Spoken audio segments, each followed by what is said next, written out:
नमस्कार, झारखंड समाचार में आप सबों का स्वागत है। आइए जानते हैं झारखंड की छोटी बड़ी मुख्य खबरों को। इससे पहले आपने चैनल को सब्सक्राइब नहीं किया है तो प्लीज चैनल को सब्सक्राइब कर बेल आइकन को प्रेस कर दीजिए ताकि खबरों का अपडेट आपको मिलता रहे। आइए बढ़ते हैं खबरों की ओर। रेलवे भर्ती सेल यानी कि आरआरसी कोलकाता दक्षिण पूर्व रेलवे ने 1785 अप्रेंटिस रिक्तियों की भर्ती के लिए एक अधिसूचना की घोषणा की है। पद का नाम है अप्रेंटिस, पद की संख्या है 1785। शैक्षणिक योग्यता 10वीं, मैट्रिकुलेशन, ITI, NCVT या SCVT होना जरूरी है। कार्यस्थल पश्चिम बंगाल, उड़ीसा और झारखंड है। आप सबको बता दूं कि SC, ST, PWD महिला उम्मीदवारों के लिए छूट है, जबकि अन्य सभी उम्मीदवारों के लिए 100 रुपये आवेदन शुल्क लगेगा। आयु सीमा 15 से 24 वर्ष है। आवेदन के लिए इच्छुक और योग्य उम्मीदवार दक्षिण पूर्व रेलवे के आधिकारिक वेबसाइट rrcser.co.in पर 27/12/2022 से 2/2/2023 तक ऑनलाइन आवेदन कर सकते हैं। चयन की प्रक्रिया मेरिट पर आधारित होगी। ऑनलाइन आवेदन करने की प्रारंभ तिथि 27 दिसंबर 2022 है, जबकि ऑनलाइन आवेदन की अंतिम तिथि 2 फरवरी 2023 है। 1 जनवरी से गोड्डा में छाया उजला अंधेरा, अलाव जलाना शुरू और गाड़ियों की रफ्तार थमी। गोड्डा में नए साल के आगमन के साथ ही गोड्डा में ठंड का प्रकोप बढ़ गया। हालांकि तापमान में ज्यादा गिरावट नहीं है, लेकिन शीतलहर और कोहरे की वजह से लोगों को अधिक ठंड लग रही है। सोमवार को सुबह से ही कोहरे ने पूरे गोड्डा को ढक लिया। इस बीच लोग कहीं धुंध का मजा ले रहे हैं तो कहीं अलाव जलाकर ठंड के प्रकोप को कम करने में जुटे हैं। वहीं दूसरी ओर वाहन चालकों को सड़कों पर गाड़ी चलाने में परेशानी हो रही है। कोहरे के कारण वाहन चालकों को दिन में भी लाइट जलाकर गाड़ी चलानी पड़ रही है। गोड्डा में कड़ाके की ठंड से जीवन हुआ अस्त व्यस्त। घने कोहरे के कारण अनियंत्रित होकर पलटा ट्रक। गोड्डा में नए साल के पहले कार्य दिवस पर लोगों को कोहरे ने परेशान किया। रविवार को नव वर्ष के आगाज पर मौसम साफ रहा, लेकिन सोमवार को कड़ाके की ठंड और कोहरे के बीच शीतलहरी से जीवन पूरी तरह प्रभावित हुआ। मेहरमा ललबटिया NH 133 पर बलबड्डा थाना क्षेत्र अंतर्गत विराम चक के नजदीक घना कोहरा के कारण डायवर्सन में एक ट्रक अनियंत्रित होकर पलट गया। हालांकि इसमें कोई हताहत नहीं हुआ। मेहरमा ललबटिया NH 133 पर बलबड्डा थाना क्षेत्र अंतर्गत विराम चक के नजदीक सोमवार की सुबह लोहा लदा एक ट्रक पलट गया, जिससे ट्रक बुरी तरह क्षतिग्रस्त हो गई। लोगों ने बताया कि घने कोहरे के कारण चालक का संतुलन बिगड़ जाने से ऐसा हादसा हो गया। आप सबको बता दूं कि मेहरमा ललमटिया NH 133 पर इन दिनों मरम्मत का काम चल रहा है। काम कराने वाले एजेंसी बाबा कंस्ट्रक्शन की ओर से सड़क चौड़ीकरण और कालीकरण में पुल निर्माण के लिए नियमानुसार डायवर्सन भी नहीं बनाया गया है। कच्चे डायवर्सन में ट्रक फंस जाने के कारण यह हादसा हुआ। स्थानीय लोगों ने बताया कि यह तो महज सहयोग था कि चालक और खलासी को किसी तरह की चोट नहीं आई। ट्रक साहिबगंज से धनबाद की ओर जा रही थी। दुर्घटना की सूचना मिलने पर बलबड्डा थाना प्रभारी राजू लाल स्वामी घटना स्थल पर पहुंचे और मामले की जानकारी ली। उन्होंने भी इस बात को माना कि कोहरा और नियमानुसार डायवर्सन नहीं बनाने के कारण हादसा हुआ। श्री समेत शेखरजी पर अपना फैसला वापस ले झारखंड की हेमंत सोरेन सरकार, बोले रांची के सांसद संजय सेठ। रांची के बीजेपी सांसद संजय सेठ ने जैन समाज की जनभावना को ध्यान में रखते हुए मुख्यमंत्री हेमंत सोरेन से पारसनाथ को पर्यटन स्थल नहीं बल्कि तीर्थ स्थल ही रहने देने की मांग की है। श्री सेठ ने कहा कि पारसनाथ स्थित श्री समेत शेखरजी जैन समुदाय के करोड़ों लोगों की आस्था का केंद्र रहा है। यहाँ कई तीर्थकर ने तपस्या की और मोक्ष की प्राप्ति की है। श्री समेत शेखरजी की पवित्रता को बनाए रखने के लिए झारखंड सरकार को अपना फैसला वापस लेना चाहिए। हजारीबाग में 1 करोड़ की अफीम और 13 लाख कैश बरामद, एक महिला हुआ गिरफ्तार। नए साल के दूसरे ही दिन हजारीबाग की पुलिस ने 1 करोड़ रुपए मूल्य की अफीम, 13 लाख नगद सहित एक महिला को गिरफ्तार किया है। गिरफ्तार महिला की पहचान केरडारी थाना क्षेत्र के घोलतवीर गांव की रुदनी देवी पति कामेश्वर साव के रूप में हुआ। SP मनोज रत्न चौथे को मिली गुप्त सूचना के आधार पर CCR DS आरिफ इकराम के नेतृत्व में छापेमारी की गई। इस क्रम में रुदनी देवी के घर प्लास्टिक बाल्टी में 19 किलो 400 ग्राम अफीम और घर से 13 लाख नगद जब्त हुआ। SP ने बताया कि गिरफ्तार महिला ने पुलिस को बताया कि इसका दामाद चतरा सदर हफवा गांव के ज्ञानी साव ने अफीम और नगद राशि रखा था। उन्होंने बताया कि जब्त राशि अफीम खरीदार ने अग्रिम रूप में दिया था। 5 जनवरी तक छाए रहेंगे बादल, इसके साथ साथ कुहासा से भी नहीं मिलेगी राहत। झारखंड के लोगों को ठंड के बीच एक सुकून भरी खबर है कि फिलहाल बारिश नहीं होगी, लेकिन आगामी 5 जनवरी 2023 तक बादल छाए रहेंगे, पर कुहासा से राहत नहीं मिलेगी। आप सबको बता दूं कि हजारीबाग का तापमान 9 डिग्री सेल्सियस तक पहुंच गया है। वहीं कुहासा से लोगों का चलना भी मुश्किल हो गया है। इस ठंड में जनजीवन भी प्रभावित हुआ है। मौसम विभाग ने शनिवार को पूर्व अनुमान किया था कि 5 और 6 जनवरी 2023 को राज्य के कई जिलों में हल्की बारिश हो सकती है, लेकिन अब हवा का रुख बदल गया है। इससे बारिश की उम्मीद नहीं है। मौसम विभाग ने अब पूर्व अनुमान किया है कि अब 5 जनवरी तक आकाश में बादल छाए रहेंगे, लेकिन बारिश नहीं होगी। इस दौरान राज्य के करीब करीब सभी जिलों का न्यूनतम तापमान 10 डिग्री सेल्सियस से ऊपर रहेगा। यह जो है 14 डिग्री सेल्सियस तक जा सकता है। अधिकतम तापमान 22 से 24 डिग्री सेल्सियस के बीच रहेगा। आप सबको बता दो कि मौसम केंद्र रांची के अनुसार 3 जनवरी से 5 जनवरी तक सुबह में कोहरे या धुंध और बाद में आंशिक बादल छा सकते हैं। हालांकि इस दौरान मौसम शुष्क रहेगा। वहीं रांची और उसके आसपास में सुबह और धुंध और बाद में आंशिक बादल छाया रहेगा। वहीं 6 और 7 जनवरी 2023 को सुबह में कोहरे या धुंध और बाद में आसमान मुख्यतः साफ रहने और मौसम शुष्क रहने का पूर्व अनुमान है। आप सबको बता दूं कि पिछले 24 घंटे में राज्य में मौसम शुष्क रहा। सबसे अधिक तापमान चाईबासा में 29.8 डिग्री सेल्सियस दर्ज किया गया। वहीं न्यूनतम तापमान खुट्टी में 8.2 डिग्री सेल्सियस दर्ज किया गया है। झारखंड के लोगों को 3 नए एयरपोर्ट की मिलेगी सौगात, जाने राज्य में कुल हवाई अड्डों की संख्या। नए साल में झारखंड वासियों को 3 नए एयरपोर्ट की सौगात मिलने वाली है। इन एयरपोर्ट में यात्रियों को अधिक सुविधाएं मिलेगी। रांची और देवघर के बाद पूर्वी सिंहभूम के धालभूमगढ़ एयरपोर्ट के अलावा बोकारो और दुमका में भी एयरपोर्ट की सुविधा लोगों को मिलेगी। इस तरह से राज्य में कुल 5 एयरपोर्ट हो जाएंगे, जहां से यात्रियों को आने जाने में काफी सहूलियत होगी। आप सबको बता दूं कि नया साल बोकारो वासियों के लिए नई सौगात लेकर आ रही है। एयरपोर्ट बनकर लगभग तैयार हो गया है। एयरपोर्ट के अधिकारी ने बताया कि जून तक यहां से विमान सेवा शुरू होने की संभावना है। 15 जनवरी 2023 के आसपास एयरपोर्ट परिचालन संबंधित उच्च स्तरीय बैठक होगी।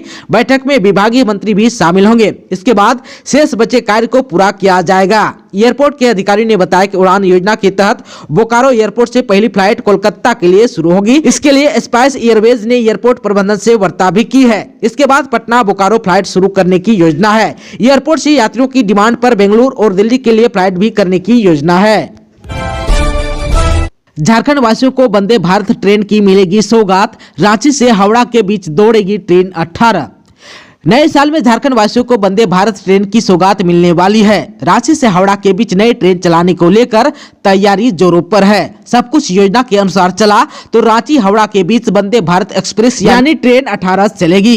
रेलवे बोर्ड के अधिकारियों के अनुसार रेल मंत्रालय ने मुख्यालय को एक प्रस्ताव भी भेजा था, जिस पर मुख्यालय से लेकर रांची रेल डिवीजन और रेल मंत्रालय तैयारी में लगा हुआ है। जानकारी के अनुसार रेल मंत्रालय देश के 40 रूटों पर ट्रेन 18 चलाएगा। इसमें रांची हावड़ा ट्रेन को भी शामिल किया गया है। वंदे भारत ट्रेन चलने से हावड़ा से रांची आने में समय की बचत होगी और यात्रियों को काफी सहूलियत भी मिलेगी। आप सबको बता दूं कि रांची हावड़ा वंदे भारत एक्सप्रेस की अधिकतम रफ्तार 130 से 150 किलोमीटर प्रति घंटे की होगी। रांची से हावड़ा के बीच 419 किलोमीटर की दूरी 4 घंटे 55 मिनट में तय करेगी। वंदे भारत एक्सप्रेस ट्रेन में यात्रियों को अन्य ट्रेनों की अपेक्षा अतिरिक्त सुविधा भी मिलेगी। यात्रियों की हर सीट के नीचे चार्जिंग पॉइंट रहेगा। इसके अलावा वाईफाई सिस्टम, जीपीएस आधारित यात्री सूचना प्रणाली, वैक्यूम शौचालय, सीट के नीचे रेड लाइन और ट्रेन में उतरने चढ़ने के लिए दिव्यांग यात्रियों के लिए व्हील चेयर की भी सुविधा मिलेगी। झारखंड के ग्रामीण इलाकों की सुधरेगी दशा, 4000 करोड़ से बनेंगे सड़क और पुल। झारखंड के ग्रामीण इलाकों में एक साथ 4000 करोड़ से अधिक की सड़क और पुल योजना शुरू होगी। 2 से 3 महीने में सारी योजनाओं पर काम शुरू हो जाएगा। इसमें प्रधानमंत्री ग्राम सड़क योजना के तहत 2308 करोड़ की सड़क और पुल योजना है। इनमें से 2037 करोड़ की सड़क और 271 करोड़ की पुल योजना पर काम होगा। इसके साथ साथ ग्रामीण इलाकों की सड़कों के अपग्रेडेशन का भी काम होना है, यानी कि जो सड़कें खराब हालत में है उन्हें बेहतर किया जाएगा। भारत सरकार ने इसकी स्वीकृति आदेश झारखंड को भेज दिया है। जैन समाज ने दिल्ली समेत देश के कई जगहों पर किया प्रदर्शन, जानिए झारखंड सरकार पर क्यों फूटा गुस्सा। झारखंड सरकार द्वारा गिरिडीह स्थित जैन समाज के पवित्र तीर्थ स्थल श्री समेत शिखर जी को पर्यटन स्थल घोषित करने के खिलाफ साल के पहले दिन रविवार को दिल्ली में बड़ी संख्या में जैन समाज के लोगों ने इंडिया गेट पर विशाल प्रदर्शन किया। जैन समाज के लोगों ने अपनी मांगों को लेकर एक ज्ञापन देने के लिए राष्ट्रपति भवन की तरफ भी कूच किया। हालांकि उन्हें दिल्ली पुलिस ने बीच में ही रोक दिया। इसके बाद जो है जैन समाज का डेलीगेशन राष्ट्रपति भवन पहुंचा और ज्ञापन सौंपा। जैन समाज की मांग है कि श्री सम्मेद शिखर जी की पवित्रता को बनाए रखने के लिए झारखंड सरकार को अपना फैसला वापस लेना चाहिए। दिल्ली पुलिस के मुताबिक जैन समुदाय के लोगों के इस विरोध प्रदर्शन के कारण यातायात व्यवस्था प्रभावित हुई। श्री सम्मेद शिखर जी को पर्यटन क्षेत्र घोषित करने के बाद से ही जैन समाज में रोष है। इसे लेकर देश के विभिन्न शहरों में प्रदर्शन हो रहे हैं। इस बीच जो है गुजरात और महाराष्ट्र सहित कुछ अन्य राज्यों में भी जैन समाज के प्रदर्शन की खबर आ रही है। झारखंड में बच्चे को गोद लेने के लिए सिविल सर्जन से लेनी होगी मंजूरी। बच्चे को गोद लेने के लिए सामाजिक संस्था और लोगों को अब नई प्रक्रिया से गुजरना होगा। दत्तक ग्रहण नियमावली 2022 के नियम 37 के अनुसार जिला अस्पताल प्रबंधन की ओर से प्रमाण पत्र निर्गत करना अनिवार्य किया गया है। इसमें बच्चा गोद लेने को लेकर शर्त रखी गई है। इसके तहत बच्चा को गोद लेने के लिए अब सिविल सर्जन से अनुमति लेनी होगी। नियम के अनुसार अगर किसी परिचित नर्सिंग होम, अस्पताल या किसी एनजीओ से बच्चे की सूचना मिलती है तो उसके आधार पर आप बच्चे को गोद नहीं ले सकते। इसके तहत सिविल सर्जन द्वारा बनाया गया मेडिकल बोर्ड पहले बच्चे को देख समझकर उसका भौतिक सत्यापन करेगा कि बच्चा सामान्य कैटेगरी का है या फिर विशेष। राज्य की बाल गृह एवं दत्तक ग्रहण संस्था करुणा NMO ने सिविल सर्जन कार्यालय को पत्र लिखकर दिशा निर्देश के अनुरूप प्रमाण पत्र निर्गत करने का आग्रह किया है। ऐसे में कोई भी परिवार अगर किसी बच्चे को गोद लेना चाहता है तो उन्हें इस प्रक्रिया से गुजरना होगा। केंद्रीय दत्तक ग्रहण संसाधन प्राधिकार यानी कि CARA ने 11 अक्टूबर 2022 को इस मामले में स्पष्ट दिशा निर्देश जारी किया था। रिम्स में मरीजों के परिजनों को नहीं होगी रहने की दिक्कत, इस दिन से मिलेगी विश्राम गृह की सुविधा। विभिन्न राज्यों और जिलों से रिम्स आने वाले मरीजों के परिजनों को अब रहने में दिक्कत नहीं होगी, क्योंकि पावर ग्रिड के सहयोग से 310 बेड का विश्राम गृह तैयार हो गया है। उम्मीद है कि जनवरी में इसका उद्घाटन हो जाएगा। बिल्डिंग को हैंड ओवर लेने की प्रक्रिया भी चल रही है। बिल्डिंग में बिजली और पानी की व्यवस्था को दुरुस्त किया जा रहा है। उम्मीद है कि 15 दिनों में बिजली और पानी की व्यवस्था कर दी जाएगी। आप सबको बता दूं कि 15 करोड़ रुपए खर्च कर यह भवन तैयार किया गया है। झारखंड में स्वास्थ्य विभाग अलर्ट, वैक्सीनेशन पर जोर।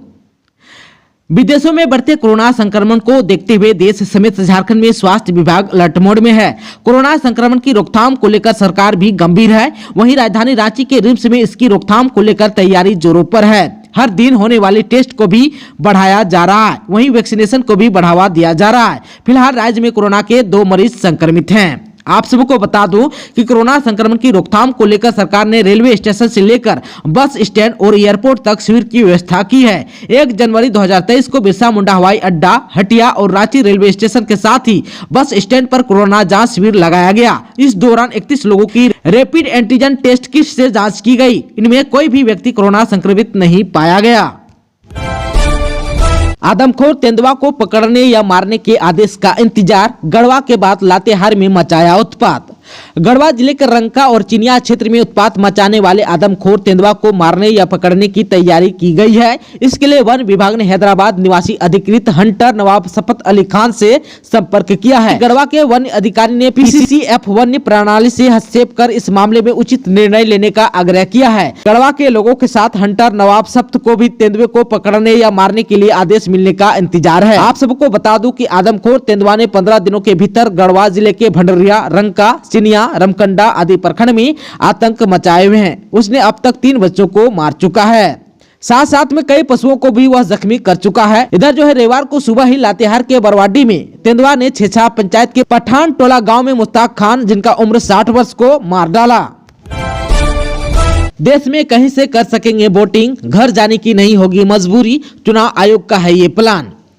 देश में अब कहीं से भी वोटिंग की जा सकेगी। प्रवासी मतदाताओं की सुविधा को देखते हुए चुनाव आयोग ने रिमोट वोटिंग पर काम शुरू कर दिया है। इससे घर से बाहर रह रहे वोटरों को चुनाव के वक्त घर आने की जरूरत नहीं होगी, वे वहीं से वोट कर सकेंगे। भारत निर्वाचन आयोग नई दिल्ली द्वारा दिनांक 16 जनवरी 2023 को सुबह 11 बजे से विज्ञान भवन नई दिल्ली में राजनीतिक दलों के प्रतिनिधियों के लिए बहु निर्वाचन क्षेत्र prototype remote electronic voting machine की कार्य प्रणाली का प्रदर्शन किया जाएगा। इस अवसर पर आयोग की तकनीकी विशेषज्ञ समिति के सदस्य भी उपस्थित रहेंगे। दोस्तों, अभी तक आपने चैनल को सब्सक्राइब नहीं किया है तो प्लीज चैनल को सब्सक्राइब कर बेल आइकन को प्रेस कर दीजिएगा, ताकि खबरों का अपडेट आपको मिलता रहेगा। इसके साथ ही आज के खबरों में बस इतना ही। हमें दीजिए इजाजत। नमस्कार।